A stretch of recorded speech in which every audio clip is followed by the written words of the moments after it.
Welcome to Lalitha kitchen. ఈరోజు recipe kalakand ఎలా తయారు చేయాలో చూద్దాం. కొంచెం ఓపికగా చేసుకున్నాము అంటే ఇంట్లోనే చేసుకోవచ్చు. దీనికోసం కావాల్సిన పదార్థాలు: ఫుల్ క్రీమ్ మిల్క్ తీసుకున్నాను 1/2 లీటర్. ఈ కలాకండ్ స్వీట్ చేయడానికి ఫుల్ క్రీమ్ అయితేనే కోవా చక్కగా వస్తుంది, కాబట్టి ఫుల్ క్రీమ్ మిల్క్తోనే చేసుకోండి. పంచదార 1/2 కప్పు తీసుకోవాలి. స్టవ్ ఆన్ చేసుకుని ప్యాన్ పెట్టుకుని మిల్క్ యాడ్ చేసుకోవాలి.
ఇప్పుడు ఫ్లేమ్ని మీడియంలో పెట్టుకుని 1 టీ స్పూన్ నిమ్మరసాన్ని వేసుకుని మిక్స్ చేసుకోవాలి.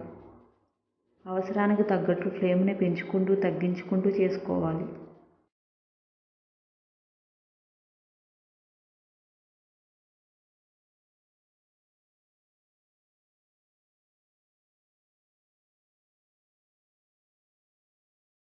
పాలు చక్కగా విరిగిపోయాయి కదా, ఇప్పుడు ఫ్లేమ్ని హైలో పెట్టుకుని ఉడికించుకోవాలి.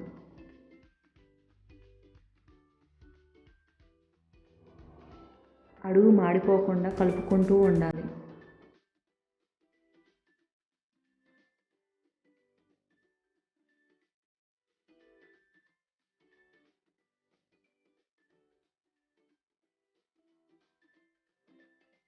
పాలు బాగా దగ్గరైన తర్వాత 4 టీ స్పూన్ పంచదార వేసుకుని కలుపుకోవాలి.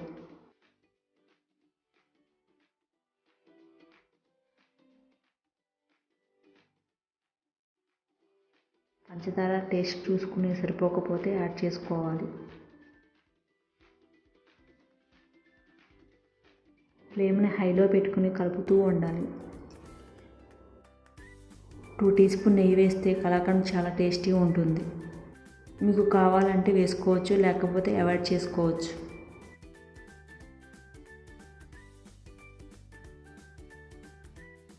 మీకు కలాకండ్ వైట్గా కావాలి అనుకుంటే ఈ స్టేజ్లో స్టవ్ ఆఫ్ చేసుకుని నెయ్యి రాసి పెట్టుకున్న ప్లేట్లోకి తీసుకోవాలి.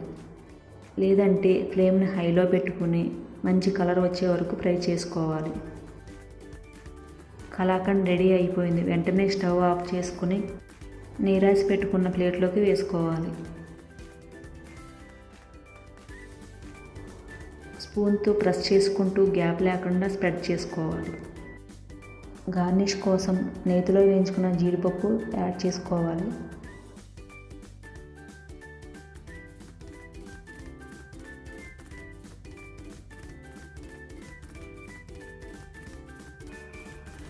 మూత పెట్టుకుని 20 నిమిషాలు పక్కన ఉంచాలి. ఇది ఇప్పుడు చల్లారింది. చాకుతో పీసెస్గా కట్ చేసుకోవాలి. అంతే, టేస్టీ కలాకండ్ రెడీ.